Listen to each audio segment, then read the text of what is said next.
So, welcome to this next little video from our Google Lunar X Prize competition in Euroluna. I'm going to continue on with my series on how to make your own spacecraft.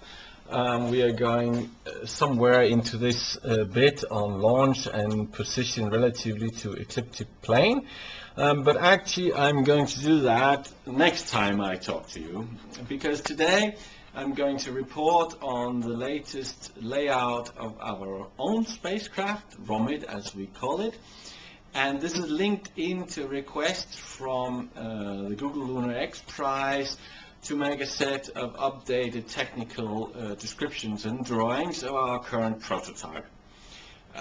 This is because Google Lunar X Prize would like to include this in the Google Earth in three-dimensional models, and Google will be providing some support for getting them into 3D models. I would like to say that we are extremely happy with that, and that has brought us to update our technical sketches and drawings in such a way that we can get those 3D models out in the world. So for that, I'm going to share with you what we have been doing in here and the technical drawings which I have here. Our basic design is what you've actually seen on the nice image that's on the website. Basically, we are one tank of a reasonable size for hydrogen peroxide, another tank attached to it, a spherical tank I should say, with RP1 jet fuel, a couple of back wheels, a couple of front wheels, a rocket motor, and a dome for having our main cameras in there. If you look at it from the front view, you have our front wheels here, and then behind it you can see our 8 panels, from where you on the top you could see only 4 of them on this side and the other panels are on the other side. I mean, basic idea is really we have 2 spherical tanks, and in between we have all the soft spots and all the other bits and pieces that needs to be there.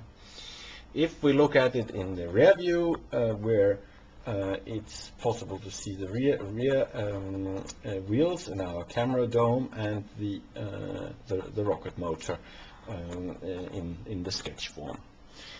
If we look at it more, if you have the surface of the moon here, this is approximately how our vehicle is looking right now. And you can see that does look quite like the image we have on the net already. The key design right now is going into what should be in those panels here. They will of course be solar panels and basically take all the things we have over here in how to make your spacecraft. It will be the power system, the onboard computer, the navigation, the communication, the inertia sensor. They will all be in there. Part of the cameras will be there, at least those for navigations. But if we go back to looking at the outside, you can see that this is approximately as we will be looking when we get to the moon. Now, we are designing right now one of the most important boards for us, panels, which is our onboard processor board. This is just a sketch of how it will be looking, and I will be coming back to that when I'm going to talk about the onboard computer. But for now, this was just to share with you our current prototype thoughts, and thank you for your attention.